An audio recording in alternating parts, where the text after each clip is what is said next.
everyone. And by everyone, I mean, hi, Dog Mother. Congratulations on being first. Congratulations on being first, Tracy. Both of you are first in my book. And YouTube says neither of you guys are here. So, sorry. Neither. I know you're excited, Dog Mother, about being first for the first time, but YouTube says you don't exist. Literally nobody's watching right now. So, wow. What a bummer. It's like winning an Emmy during COVID and there's no audience. Just like, I just want to thank,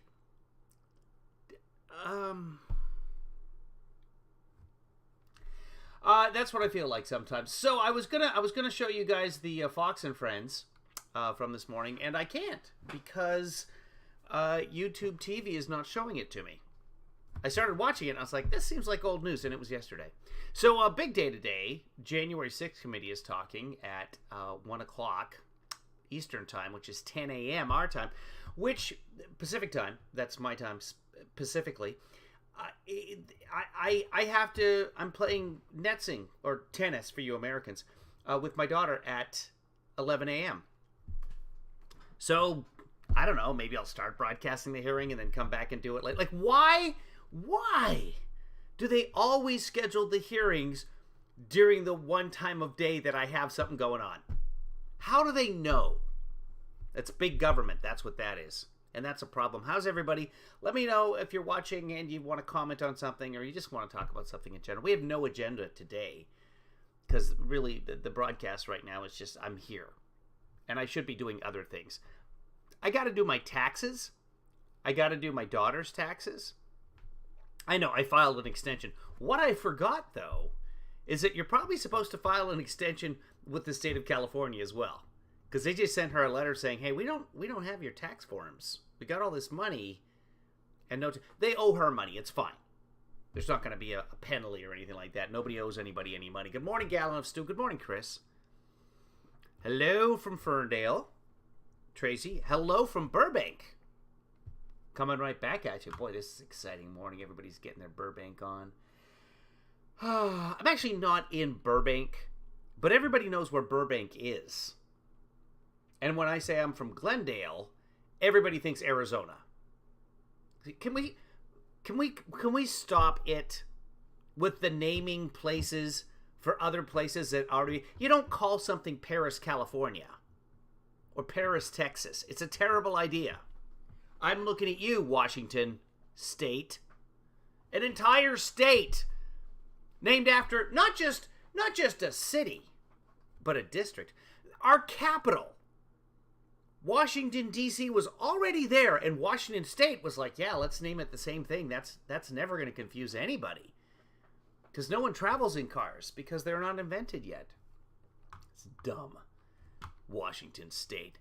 Probably the best state in which to live. Quite frankly, unless bliss is included. We need a state of bliss. New state.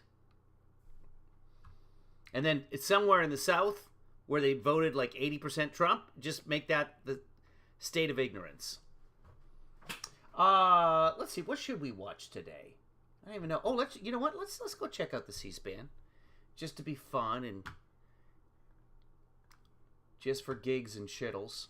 Let's go to C-SPAN. And see what everybody's on about. The Republicans might have done something here. Here's a 7th hearing on the Capitol, so we'll cover that later. So NASA just released some really cool footage from the James Webb Telescope. Is the culmination of 20 years of work.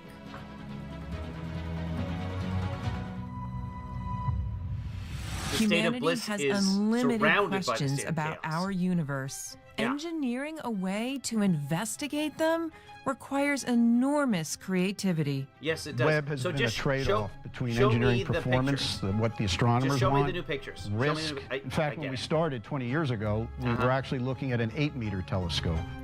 Developing the most sensitive instruments. And testing. Actually, so the whole James Webb Telescope is really, really, really super cool.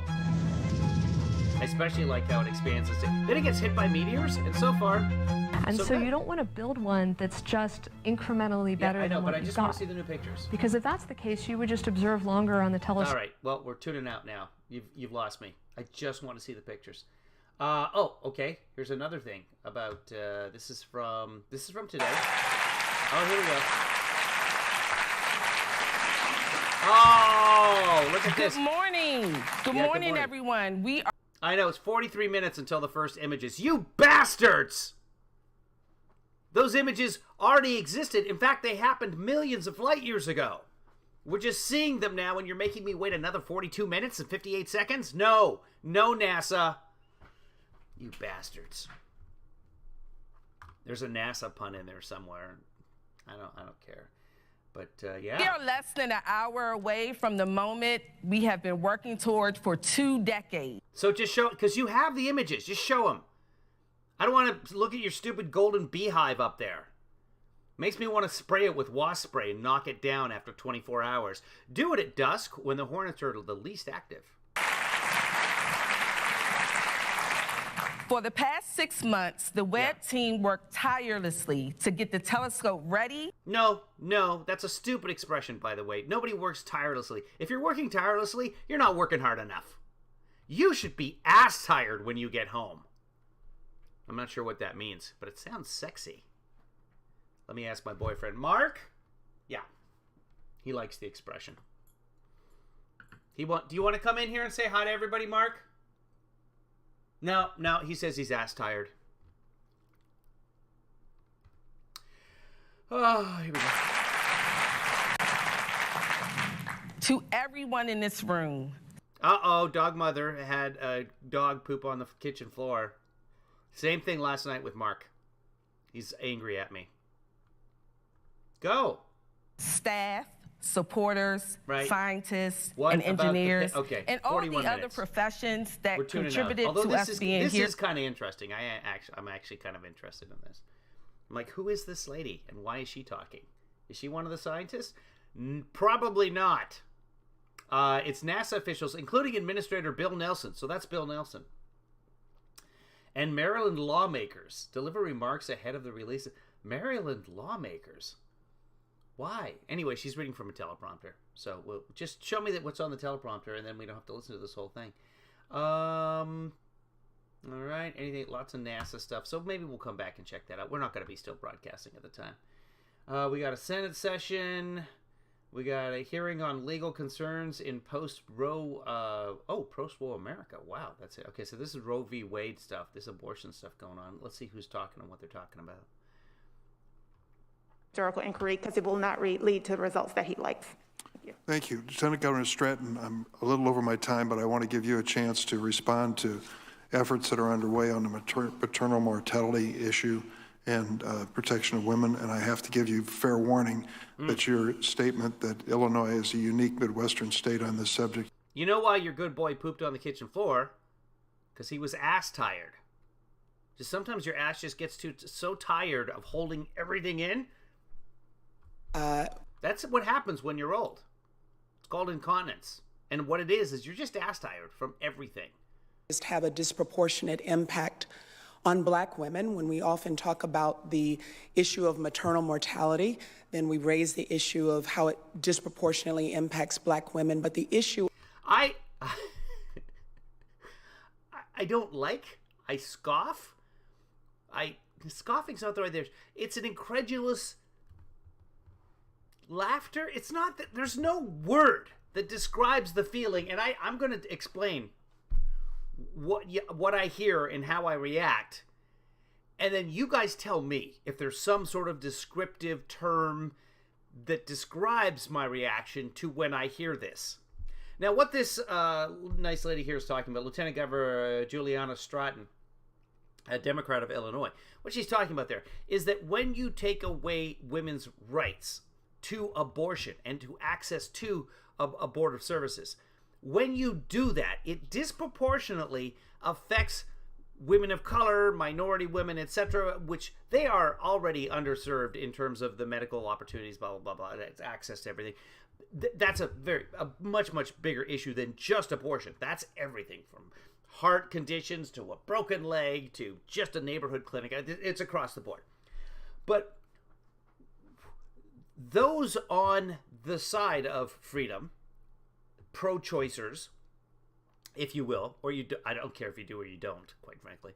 But call them what you will. But those on the side of medical freedom, they will come up with arguments in front of those on the other side of governmental control of women's bodies, the Republicans, and they'll, hey, this is disproportionately affecting women of color. What is the name for the reaction that any sane person should have when you're bringing something up that, like a Republican is going to care that it affects black ladies more? You're wasting your time. You're spitting in the wind. You're not preaching to the choir. I don't know what the expression would be. You're not even putting lipstick on a pig because the pig looks at least slightly funny in that situation. You're shouting into the hurricane. Peeing in the wind, pissing in the... Is there an expression for when I hear stuff like that? It's like, no, no one cares. I understand. Yes, very important, but you're a good person. You're a person of compassion. And when you hear, oh my goodness, it's affecting minorities even more disproportionately, and we've gone from 18 deaths per 100,000 all the way up to 40 deaths per 100,000 with infant mortality and women dying during pregnancy because you happen to be a minority. What? That's insane. And those are the actual stats, by the way. That shouldn't be happening. You shouldn't be twice as likely to die during childbirth just because you're a person of color. But on the other hand, the other side doesn't care. Find something else that's going to change their minds. And by that, also, you should be having that same, whatever that word for the reaction is, to me, insinuating that the other side actually has a mind that can be changed. That reaction, come on. Righteous indignation, I don't know. I don't know what the term is, but there should be a term, and it should be used on a regular basis. I run across that. By the way, we still don't have air conditioning. We have air conditioning here in the studio. Oh, I was trapped in the studio last night. I came into the studio to, just to be in the studio. And I was trying to go back to the main house at about midnight, and I opened up the door to the studio.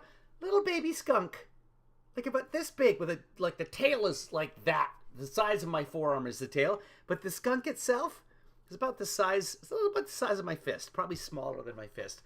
And I was like, well, if you're standing right there, that means there's like a mama or a daddy skunk right beside you somewhere. I don't want to get involved. So I just closed the door. I took video of it. Let's see if the video even turned out. Let's see. How do I live? I might be able to show you guys. Give me a second here. Does anybody want to see the baby skunk? Because hold on. Abortion access in the law. We got to listen to Chuck Grassley. I'll get the baby skunk while you guys are listening. Reject. So to you, what are the constitutional and practical problems with the various proposals that we've seen to enshrine abortion at the federal level? Well, there are a couple of problems. As a constitutional matter, Congress does not have the authority in its constitutional powers to impose a national abortion regime upon the states. You can't find that in the Commerce Clause. You can't find that anywhere in Congress's powers. That would be a gross overreach and would trample on principles of federalism. As a policy matter, it's also problematic. The example that I'm aware of, the current so-called Women's Health Protection Act, which has a nice name, but if you read it, is actually an abortion on demand through all 9 months of pregnancy bill. That as a policy it's horrific. It's completely out of step with what the American people want. Americans are overwhelmingly opposed to abortion on demand up to the moment of birth. And the women... I hate that expression, by the way, the abortion on demand. Abortion access. This is the Alliance Defending Freedom. She's anti-abortion. Every abortion is on demand. You don't schedule these things 3 years in advance. I am pregnant. I need an abortion, please. Oh my God, the baby has organs that are growing on the outside of its body. It's going to die. And I'll go ahead and call it a baby. Call it a fetus, baby, doesn't matter. It's the woman's choice. It's her medical freedom. But anyway, back at it. I got the skunk for you. I'm just trying to make it happen. Senator Feinstein. But putting on demand with it, to me, on demand should be a positive connotation, but unfortunately it's not, because when I hear on demand, I think, well, now I got to watch commercials. Yeah, we can give you that abortion, but we're going to have to stop after about 5 minutes. You're going to watch like 6 commercials for Chase Bank, and then we'll be back at it. Before the Supreme Court. You should have recorded it in advance. You weren't thinking. You had the choice to use birth control and DVR this shit. Women would travel to Mexico. I know, I'm the worst person. Just making jokes about abortion. Or they would attempt to self-induce. Tomorrow's rape day. Dangerous and potentially life-threatening methods. All right, I'm going to show you the skunk. Here it comes. And I know from those times that banning abortion care will not stop people from seeking abortions. It will only make abortion more deadly. Overturning Roe does nothing more than endanger the lives of women. I'm really deeply concerned that state efforts to ban and criminalize abortion will once again emerge and will harm the ability of women to seek vital medical care. So, Dr. McNicholas, from your experience as a provider, what impact have you seen from these state abortion bans on women who are seeking reproductive health care? And Professor Bridges, what can Congress do to help protect people seeking an abortion?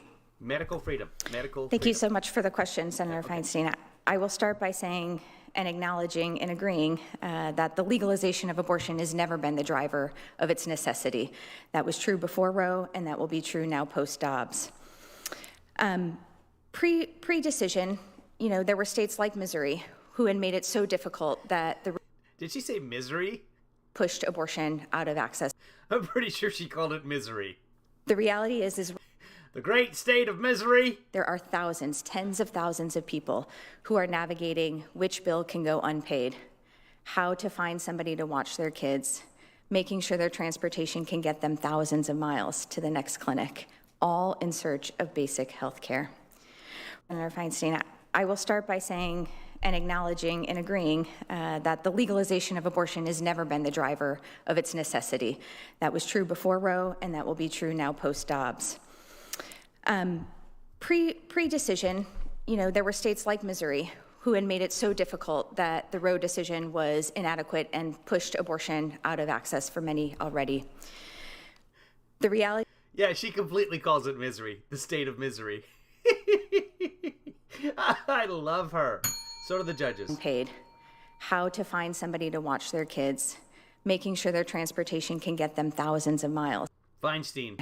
All in search of basic... It's like the Berenstein Bears. What we know is that abortion bans and restrictions alike disproportionately affect people who live in marginalized identities. And her favorite artist is Bruce Springsteen. We will see more people be harmed by these decisions, both as pregnancy outcomes as well as people who are being denied and delayed care outside of the abortion realm. Oh, she's from Missouri. Oh my God, she's from Missouri. She says misery. 21 states either have an abortion ban in effect, are expected to implement a ban soon, or have... I'm going to cover it, and then going to leave, and then come back and cover the rest like I have to. They only schedule these things, Stephanie, when I have something else to do. Already scheduled. I had my schedule set for today. For 11 a.m. because that's the safe zone. Because these things have been starting at 7 a.m. They've been starting at 1 p.m. They changed the schedule around. When I saw the schedule for this hearing originally, by the way, there were going to be 2 hearings this week. Now there's just one, and they moved it to occlude my schedule. I don't even know if that's the right word. More importantly, though, let's see if I can make this work. Aha! Look at this little guy. Baby skunk doot doot doot doot doot doot. Baby skunk doot doot doot doot doot doot. Baby skunk doot doot doot doot doot doot. Baby skunk. Baby skunk, do. Hold on, there's daddy skunk too. So I opened up my door last night. Let's see, I don't think I can do close-up on this. Oh, I sure can, kids. I opened up the door. I was out in the studio last night, and then I wanted to go into the main house and have myself a little kip. In other words, an 8-hour sleep if I can get it. I'll take a 6-hour sleep. I'll take a 5-hour sleep and some coffee. And I open up the door, and this asshole literally is staring at me. This is a little baby skunk. Let's watch the baby skunk. And the baby skunk is backing up. And right before the camera, it looked like the baby skunk was being scolded for something. It's like, all right, fine, I'm out of here. So the baby skunk is backing up. Like, what? Look at this little guy. Look at this. So cute and so deadly. And the camera's like, I don't know what's going on here. It's dark outside. What are you doing? So he walks out the gate. I have to walk through that gate to get back to the main house. Now, I happen to have a bed set up here in the studio. Now I go over to the window. It's coming. What is happening out there? Go on. Yeah, and there's Daddy Skunk. You can see the white stripe right there. I don't know if you guys can see my mouse. You probably can. But yeah, here's Daddy or Mummy Skunk coming around the corner as well. So there's a lot of skunkage going on right in this area. This is where I have to go. Okay, out here is street. And out here is the front yard. So during the nighttime, I've seeded the front yard to the skunkage. Because I'm like, have at it, guys. You got a little bit of grass, some trees. That's your territory. There's nature up in there. Stay out of my street. But no, they don't care. It's what happens when you live in the country, as one does. Let me go home. No, not gonna let me go home. Once again, here's the baby skunk. Look at that guy. So cute and so deadly. I don't know, maybe baby skunks don't even have their sprayers turned on yet. The trouble is, though, is when there's a baby skunk, there's a mommy or daddy skunk. Nobody wants that. Who's talking now? Let's find out. Try to intimidate them and affect their decision in the Dobbs case in blatant violation of federal law. Is that caught? Yet the weak and hopelessly partisan Attorney General Merrick Garland refused to enforce that federal law. It's gotten so bad. Jesus Christ. It's gotten so bad that I can recognize senators by voice. I mean, Susan Collins, everybody should recognize Susan Collins. But the fact that I can recognize Tom Cotton, Supreme Court Justice. I need a life. Folks, I'm going to go get a life. I got to, start a hobby or something. Credit for firebombing a pro-life organization in Madison, Wisconsin. And it's always the firebombing. It's not the hundreds of women you're going to kill every year. It's that a building got a little bit on fire. By the way, don't firebomb. That's terrible. Those people should be in prison. Don't do that. Don't even graffiti abortion or anti-abortion clinics. They're not even clinics. Whatever. All of it. Don't do it. Causes and groups. I'd like to ask each of you, starting with Lieutenant Governor, do you condemn the violent attacks, firebombings, and vandalism by groups like Jane's Revenge? Okay, so yeah, that's right now, that's the important part. Thank you so much for doing this, Tom Cotton. Let me just say, I will emphasize that violence against anyone is wrong. Okay, good, but don't all lives matter this shit. Just say, yes, I condemn that. Absolutely, Senator Cotton. Now, can we talk about the fact that, and move on from there? To the attacks that are taking place against abortion providers and clinics. All across the board, violence is unacceptable. Yeah. And we know that we are seeing violent acts as well as threats and attacks also on abortion providers and clinics. And that also needs to be. Plus, they're being shut down. We know that arson, bombings, assaults, which have increased exponentially, stalkings have gone up 600% since 2020 against those that are abortion providers. So, no, I condemn any acts of violence and absolutely do not believe anybody should be experience threats to their well-being and safety. But that should apply equally across the board, and everyone should be working just as hard to make sure that abortion providers and clinics also get that same protection. What should happen there is, yeah, absolutely. I condemn violence. I don't do that to the clinics. Don't do that to the... yeah, of course I can... Nobody wants the violence, Senator Cotton. Nobody on this panel appreciates violence against anti-abortion clinics or wherever. What else you got? Do you have anything of substance for today? 50% increase in blockades. Or are you just trying to get on Fox News? Services. And by the way, he is. That's why he's doing that. And the planting of hoax devices and suspicious packages at clinics that provide abortion care. 129% increase in invasions at clinics that... Right, but stop with the whataboutism. Answer his question and say, what else you got? Do you have anything to really that's going to help us today? That's going to aid? That's going to save lives, sir? Providing abortion care. Ms. Matsky. Yes, I also condemn that violence. Violence should never be carried out on anyone at any time. And pregnancy centers here recently, since the overturning, the violence has been overwhelming that we have sustained. And the amount of money we've had to spend to protect ourselves just so we can offer free services to women is unbelievable. Doctor. Thank you so much. I appreciate the outrage for the violence. In fact, my own family would appreciate some outrage in protection of ourselves.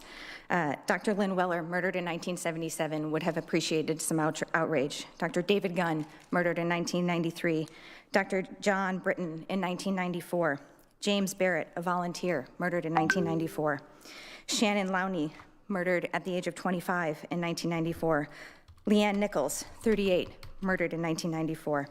Dr. Barnett Slepian, 1998, murdered in Buffalo, New York, after returning home from his synagogue, and just hours after his wife forwarded the threat to the police. Robert Sanderson, an off-duty police officer at a clinic, murdered by who everyone now knows as Eric Rudolph in 1998. And of course, Dr. George Tiller in 2009, murdered in his own church, would have appreciated your outrage as well. I'm sorry, I didn't hear an answer to my question. Do you condemn the violence committed by groups like Jane's Revenge? Echoing all of my fellow panelists here, I absolutely condemn violence against everyone, including abortion providers. Thank you. Okay, wow, you nailed him, Tom. Senator Klobuchar. Thank you very much, Senator Durbin. And by the way, thank you for that answer.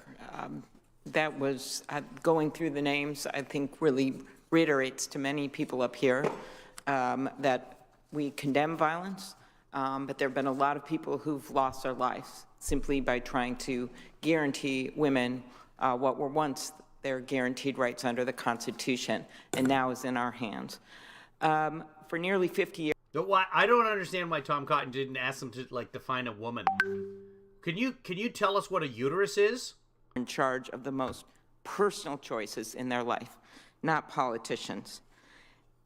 This ruling means that not only will women receive different treatment under the law than men, but there will be, as we've discussed today, a patchwork of laws across the country. Look at what we're seeing right now. Louisiana passed a law that subjects abortion providers to criminal penalties. In Missouri, a bill was recently introduced that would allow private citizens to sue people who help women leave the state to get abortion care. And Mississippi's governor refused to rule out banning contraception. So as Senator Durbin noted, our state, like Illinois, is also an island in the heartland, but a good place. And I'm very proud that our state has stood up in Minnesota for reproductive rights of women. All right. So now it looks like I got to get going here. I'm not going to be able to broadcast live the hearings, but I will broadcast it later in the day. And really, that's the fault of them for scheduling this as well. So this is on C-SPAN. You can watch these abortion hearings yourself if you're interested. I'm guessing 1 o'clock-ish for the broadcasting of the hearings, and that way we'll be able to pause and talk about it, etc. And you can watch in advance if you want.